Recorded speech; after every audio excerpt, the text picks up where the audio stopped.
So let's dive right in. Let's see what we have in hand. So we're here. We have both 2 Despias and 2 Tearlaments and a Poly. So this is a really good hand. So using the Aluber, let's search for the branded fusion. Then let's activate the Poly so that we can first create a masquerade using the Haveness and the Tragedy. And with that, we also trigger both the Haveness and the Tragedy's effects. So using the Haveness, then we fuse into Kit Kalos with the Rhino Heart so that we can mill more. As you can see, I first special summoned Masquerade, so every time he disrupts me, he pays life points. So, Tragedy, search for the Aluber again. So Kit Kalos, search for the Merly. So Kit Kalos special summons the Merly and sends itself to the graveyard to mill 5, then Merly to mill 3. The standard Tearlaments play, so mill 3. We got the Modora, then we got the Shrine and the Rhino Heart. So and also the Merly. So let's activate them. Activate the Merly to get the, let's see here, it can be Dragostopelia or the Rule Kalos. So I special summon here the Rule Kalos and then the Haveness and the Despia. 2, you guessed it, make another Blazing Masquerade in defense position. So that we also have still have the branded fusion. So using that, the Albas and the Despia, we get the Lubellion and we create our negate. Using the Lubellion, send the Tragedy, send back the Albas. So I made here Dragostopelia, not Blazing, so that we can have 1 negate. And then we also milled the Incredible Ecclesia to the hand. So here we have a really good board against Tearlaments. You'll see here why. So Foolish Burial Goods, pay 1,200 for every activate. So he can only activate a few. Not few, but if he activates a lot, he's gonna die.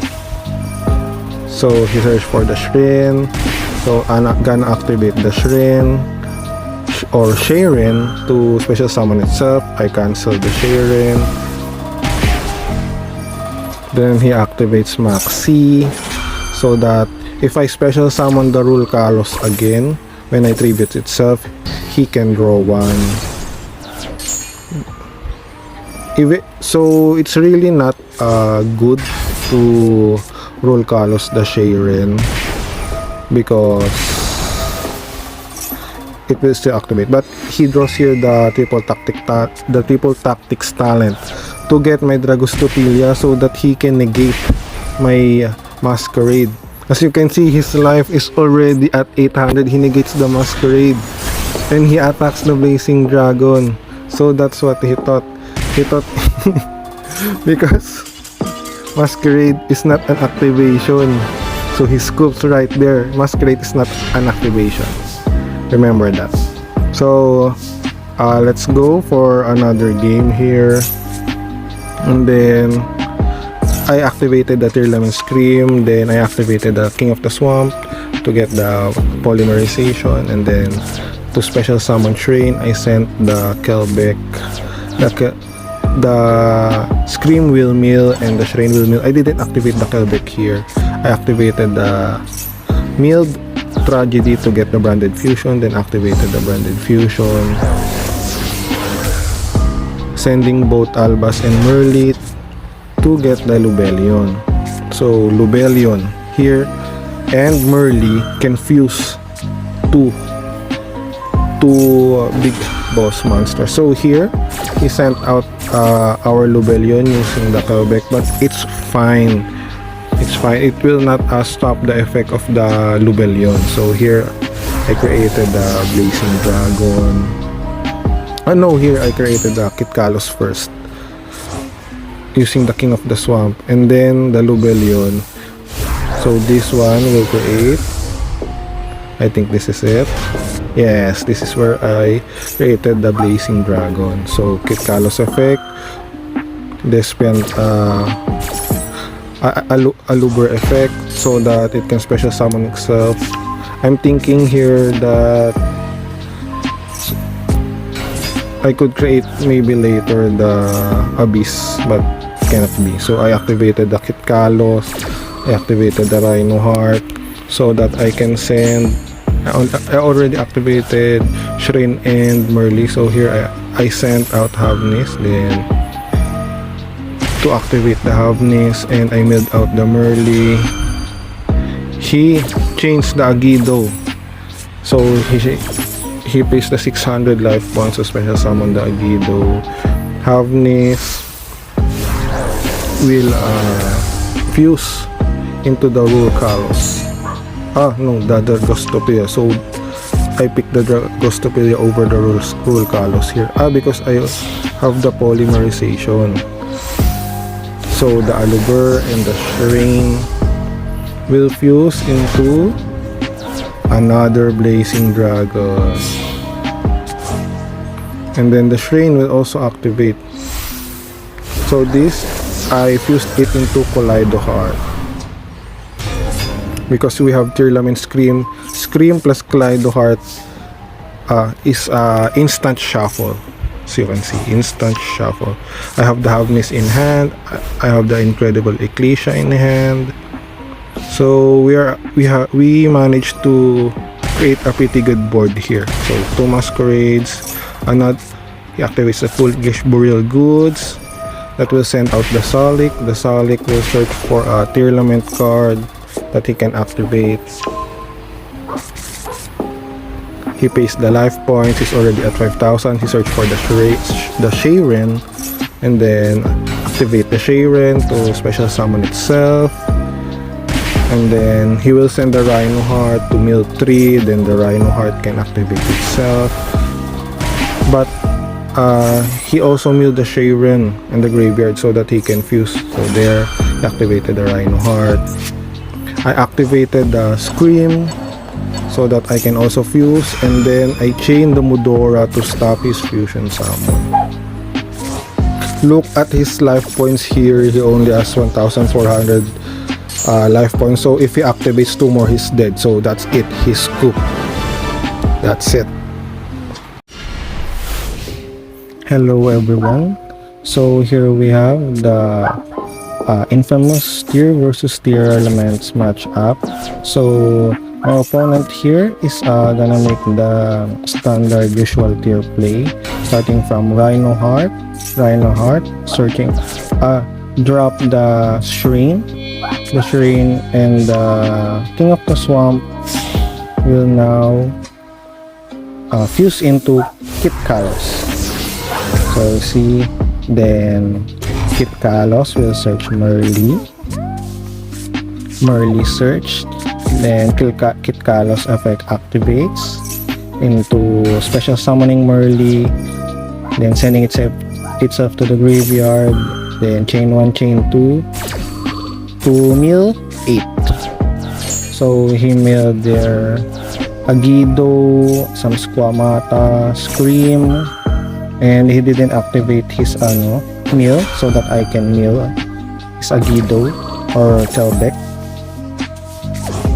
So then he will make let's see, he'll make Rule Kalos here since it's Merly and Kit Kalos. There you go. And then Tearlaments Scream to get the Tearlaments Crime, and get the Squamata. So there, activating the Shrine, special summoning Shrine, then sending the graveyard to Agido, polymerization to get again here. I think he misplayed because he already fused Kit Kalos, but he still fused Kit Kalos again, then set 2. So my first play here, since I have evenly matched in hand, is just to play evenly matched first, just to bring out any negates or any plays, but I guess he didn't. So then I can make the Field spell Primeval to get the Shrine so that I can special summon into Abyss later, then normal summon Aluber to get the Branded Fusion, and then he scoops. So that's it, only one card. So let's move on to game 2. Here we can only play Branded Fusion. He changed the Maxi. So fortunately, we have the Code by the Grave to negate the Maxi. So negate. And then, using Branded Fusion, we can send a Tearlament name to Fusion Summon Lubellion so that we can fuse two monsters only using one combo. See? So I chose Havnis and Albas to Fusion Summon Lubellion.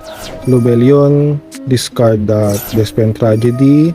Then Havnis will fuse itself with the Despian Tragedy so that we can, you guessed it, we have the Blazing Masquerade Dragon. So here, against Tearlaments, Blazing Masquerade is really good because every time the Tearlaments cards activate their effects, they have to pay tax of 600 life points. So I fused here using the Mirror Jade because we can only have one banish using only the cards in my hands. That's the best I could do. So he activates Tearlament Scream, he pays the tax, he activates the Shrine, he pays the tax, special summoning the Shrine, sending Maxi, milling 3. So here, he has a good mill. He milled Agido and the Kelbeck. But he only activates the Scream and the Agido. He doesn't want to mill a lot. So, as you can see here, he milled the Havnis and we also milled the Modora. So, I will shuffle all his Tearlament cards and then he chains with the Kelbeck to send to bounce my Blazing Masquerade to the extra deck. So, unfortunately, we don't have the Blazing Masquerade anymore, but the Blazing Masquerade already half his life. As you can see, it's already 4,400. But he has the Burial Goods. The Burial will ascend Merly, then Merly will fusion into Kit Kalos. So we couldn't prevent it, but it's okay because we still have the banish of the Mirror Jade. So let's chain the effect of the Kit Kalos to the banish of the Mirror Jade. Banish. But his Kit Kalos will still activate, sending the Shrine. And then he will link summon the Shrine and the Kelbeck into Dark. So I was confused here because he got the Albaz. I thought he will fuse into a Mirror Jade also. But he chose to link summon the Sprite Elf. And then I don't know why if he misplayed here, but he got the Dark instead. And then after getting the Dark, he's good. Now let's move on to our final replay, Dimensional Shifter first turn. So see, we are Tearlaments, right? So we can play, but since we are branded Tearlaments, technically using only the branded cards, we can still play. So if you are Tearlament, only pure Tearlament Ishizu deck here, then probably you're screwed. As you can see, I did not activate the Maxi because actually there's a bug going around where I can't activate any monster effects. So throughout this game, first 2-3 turns, I cannot activate Maxi, only code by. So it cannot be seen on the replay, but actually it was a little bit frustrating because of all these draws I could have had, but it's okay, it's okay. What I did here is I just reconnected so that I could activate monster effects on turn 4, I think. So let's see here, I activated Branded Fusion. They went to the banish zone. There we go. So it's Lubellion, Branded Fusion, bye-bye, Maxi, bye-bye. The Despian Tragedy activates. We're gonna get Despian Aluber, but he changed the Exorcister Vedi so that he can special summon. And he vanishes also. May Lubellion. There he activates Magnifica. Then activate Tragedy to search for the Aluber. Lubellion can still fuse itself with our Mirror Jade. So you'll see here I didn't activate Mirror Jade because there's really a bug here. It was really frustrating this round. So our Mirror Jade just straight up banishes it. But it's okay because Mirror Jade has this effect where if he leaves the field, he destroys everything the opponent special summons their other monsters at the end phase. So it's we can still play next round. See, our Mirror Jade activates. So but it's still his round and we don't have anything, so there's a good chance we'll die this round. But then we now have Maxi. Of course, this is the time where I reconnected. So there we go, we can finally draw using the Maxi. And then I was replaying, it took too long. So there we go, that's the Mikalis. So Mikalis will search for a Spell Trap, Exosister Spell Trap. You can see here that Exosister is really good against Tearlaments. But fortunately he can only summon Mikalis this turn and then sets for the Vadis again. So let's see here, we have good cards in hand here. We can play a lot. So here we go, Aluber, search for the Branded Fusion. And we also activate the planet to get the Rhino Heart. So we activate Shrine, sending a Rhino Heart so that we can special summon it and then fuse. Also, we milled the Solic. Then he changed the Vadis so that he will banish one of our cards, and he will also special summon 2. Reinhardt special summons itself, sending the Havnis effect. Oh, the banish didn't occur.